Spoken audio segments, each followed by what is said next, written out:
Curious about the latest shooter that has people talking? We got you covered. Welcome to WatchMojo, and today we're counting down our picks for the top 10 things you need to know about Valorant. Enemy down. We can port out. We can port here. We can port. For this list, we'll be going over some facts you should know about the newest competitive shooter game that's taken over Twitch. Last player standing. Last one on C. Number 10. It's a blend of Counter-Strike and Overwatch.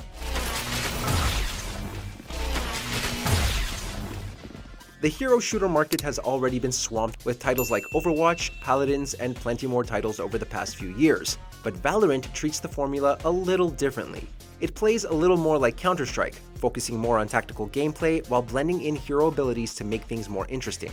One team must plant a spike somewhere on the map, while the opposing team tries to eliminate them and defuse the spike. Needless to say, if you've played any of the aforementioned games, you shouldn't have a lot of trouble jumping into Valorant.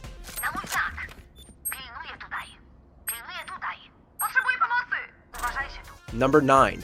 It's from the team behind League of Legends.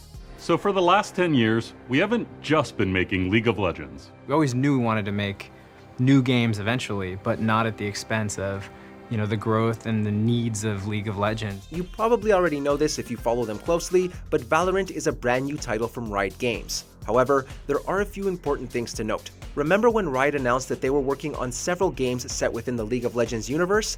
Surprisingly enough, Valorant is not one of those titles and is actually the new IP that was hinted at. While the idea was considered, director Joe Ziegler and his team discarded it due to various conflicts in visuals and mechanics. Considering how Riot has dedicated most of its work to the MOBA Goliath, it is nice to see the company trying something different with a new cast and setting for once. Put down. Number 8.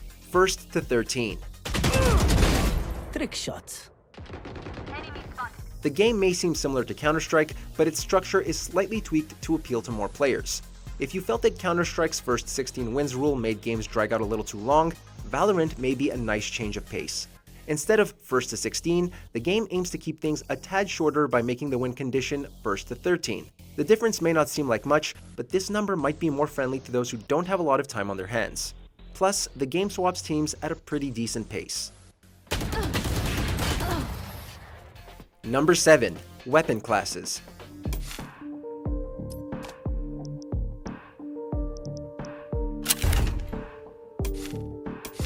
Typical hero shooters like Overwatch have characters locked down to a specific weapon. Valorant, on the other hand, offers a little more customization. Before every round, you'll have a brief buying phase where you can spend points to equip weapons and assemble your loadout, just like Counter-Strike. So if there's one character you really like, you can stick with them and use whatever guns you desire. Pistols, SMGs, assault rifles, shotguns, snipers, etc. Also, everyone gets a knife at the start. Now you can all go nuts and stab the air with reckless abandon. Number 6. Agents. Stay down. Normally, a game will only offer a few characters up during its beta phase. However, Valorant features a hearty helping of 10 characters to choose from, each with their own set of unique abilities. Heal your teammates with Sage, teleport around the map with Omen, or spy on enemies with Cypher. One of the more interesting parts about Valorant's heroes, though, is that their ultimate abilities are charged by kill streaks. You also get a charge when you're killed, so if you save that ultimate ability, you may be able to steal the win later on. Oh, not like this. Number 5. Absolute precision. That's that garage. That garage, yeah. Keelan, will you be able to cover my body if I use it up here? Many shooters offer players an aim assist to help lesser skilled players compete with those who spend countless hours playing a single game. However, Valorant has removed aim assist entirely, meaning that the whole game is left up to skill. Where does that leave console players? Well, there may be an extensive waiting period. Because of the reliance on accuracy and skill, Valorant may be harder to play on console. At the moment, Riot Games is currently focused on the PC version of the game only, so it may be a while before we see Valorant pop up on PlayStation, Xbox, or Nintendo Switch. Bomb buddy out. Number 4. Low system requirements.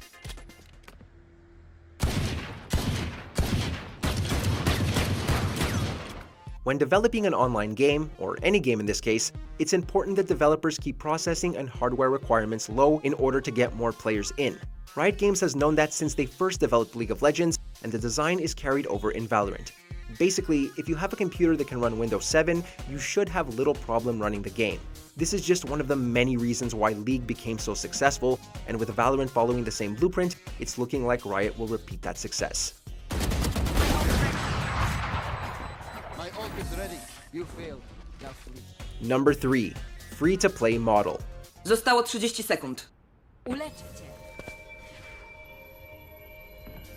As with every free-to-play game, not everything is truly free.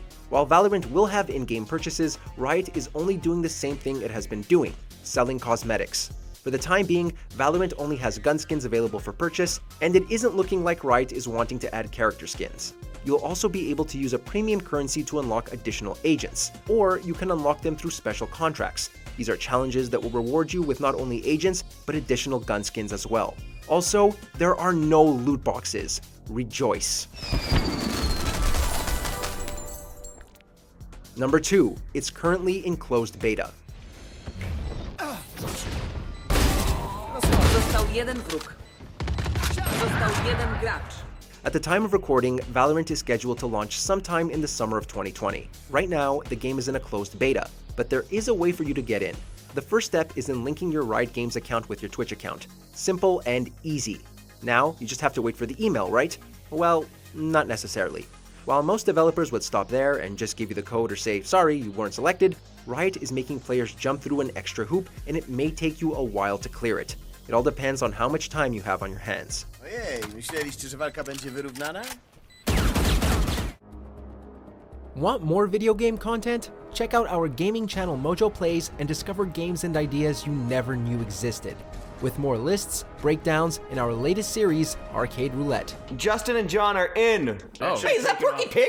There's a lot of things being ripped off in this game. Number 1. You need to watch live streams to get beta access. Nice job. Good job. The only way to get the code after you've linked your accounts is to watch live streams of the game on Twitch. However, you can't just jump in, watch a few minutes, and bail. You'll have to pass a threshold of 2 hours of viewing a stream, and the more you watch, the better your chances are of nabbing a beta code. If you're lucky enough, you may even be sent a code while you're offline. Again, so long as you've crossed that 2-hour threshold. Unfortunately, the giveaways seem to be based on luck right now, as some people have reported getting a code after a few hours, while others have reported watching hundreds of hours with still no code. Yeah, not sure how we feel about this, considering it's also the reason why Valorant is the most watched game on Twitch right now. In the mood for more awesome gaming content? Be sure to check out this video here on Mojo Plays. And don't forget to subscribe and ring the bell to be notified about our latest videos.